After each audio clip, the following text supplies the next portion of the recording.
Tammy Morris has never joined the official circus, but she does know how to pole dance. In fact, she is a competitive professional pole dancer who has won 15 titles in her varied career. She says pole dancing is vertical gymnastics appropriate for all ages, and it keeps you in top-notch shape. It is my pleasure to welcome Tammy Morris to Studio 4 to tell us more. Thank you for having me. Nice to meet you. Nice to meet you. Top-notch shape. I was watching you pole dance a little bit, and I thought, boy, the inner thighs would be taut. If you can go up the pole like that or hang from a pole like that, everything's tight. So good core strength, obviously. Absolutely. Strong back. I mean, really every muscle in the whole body is worked when you're hanging upside down from a pole. And appropriate for all ages. Absolutely. Who's the oldest person in your pole dancing class? I had a 73-year-old in my pole dancing class. She was so awesome. She was so amazing. Now, she only took the beginner level. You know, that's all she wanted to do, and maybe it was on her bucket list. I'm not sure. Maybe. but she did it, and she was great, and she was such an inspiration for everybody. Well, and as you know, if somebody's been a hoofer all their life, Shirley MacLaine, she could pole dance, I bet. Absolutely. Let's see, I'm not sure. But she can certainly high kick, and there's more to it than that. There is more to it than that. How did you get into this? I was an exotic dancer for 10 years. And I had my best before date, of course. No, you haven't, trust me. No, okay.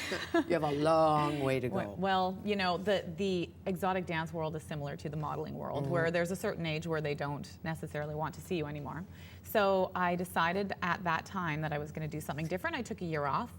And within that year, I went to the gym. Obviously, my body started to change. I went from dancing 5 days a week to nothing. So I went to the gym. I tried conventional exercises, and nothing worked for me. My body was just never the same as it was when I was dancing. So I heard there was pole dancing in LA. I saw it on Oprah, and I thought, gee, you know, what do I have to lose? I opened up a little studio in Granville Island, and within 6 months, I had grown out of that space. And Oprah did not pole dance in the segment. She did not pole dance in the segment, no. Maybe Dr. Oz. I can see Dr. Oz pole dancing. I know he would, actually. He would, and he'd probably be good at it because he looks flexible and he looks fit and all of that. But back to, I had a friend who was an exotic dancer. They called her a stripper. I'm okay with that, I don't know too. if it's the same. I prefer to be called an exotic engineer. Okay, I'm kidding. of course. I'm okay with stripper. We have, you know, account executives now. No longer do we have salesmen, and it's all changed. We have a sanitary engineer, not a janitor, so it's all changed. But my friend who was dancing was going to university.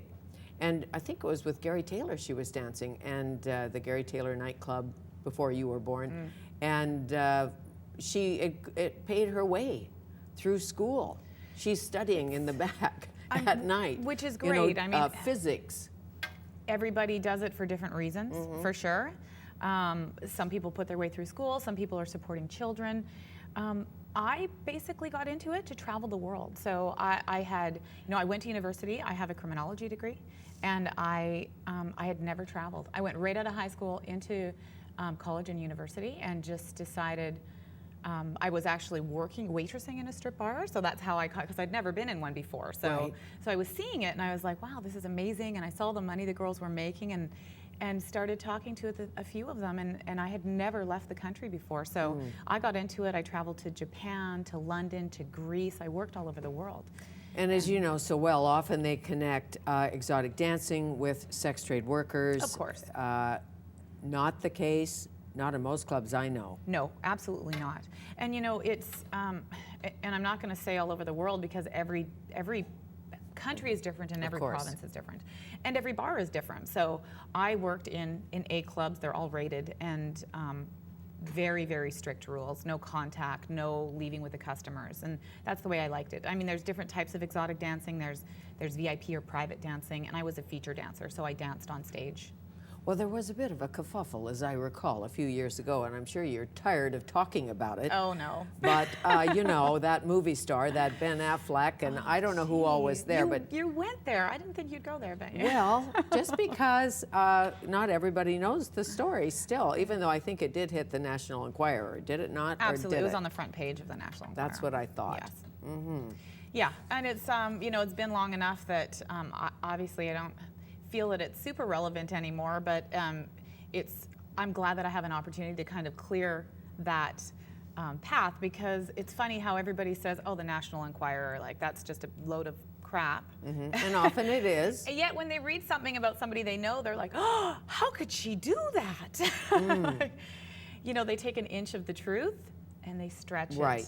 Well, I know they would ask me questions like, do you think Ben Affleck will remember that night? And I say, well, yeah, of course.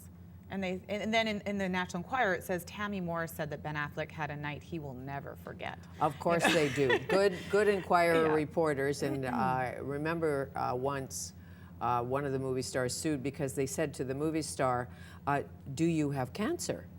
And the movie star said, no, I don't have cancer. Headline reads, movie star denies she has cancer, which says to you and me, oh, obviously she does. Right. She's denying it. So yes, lots of tricks to that trade, lots of tricks.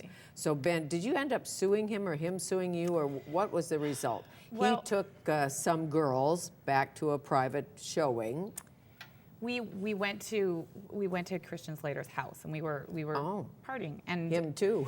Well, and the National Enquirer was following him to the movie store. So I mean, it was I was put in a situation where the National Enquirer said, we've got the story, we've followed you, we know everything that's going on. You can be a part of it and take some money, or you can say no, but we still have everything we need. So right. Yeah. Be a part of it and take some money. Why not? Why not? They're going to be a part of it. I was approaching my best before date anyway. Well, you say that, but I'm telling you, a long way to go. Well, you have. Thank okay, back to what you're doing now. The Tantra Fitness. Yes. Anything to do with tantric sex? Absolutely not. No. No, I use the name Tantra because Tantra is an energy, right? For sure. And a great energy. It is, and it's not always sexual. When it's tantric, it's sexual. But for me, it was really about helping women change and grow and gain confidence and tap into that energy that they have to really help change them on the outside. It's a very powerful energy, as you know. It's powerful in tantric sex, as Sting and others. Yes. But it's also a give and take. A give and take. Yes. Yeah. So I mean, it implies a little bit of sexiness, and of course there is a little bit of sexiness in stuff that we do, and I would never deny that. We have lap dancing classes.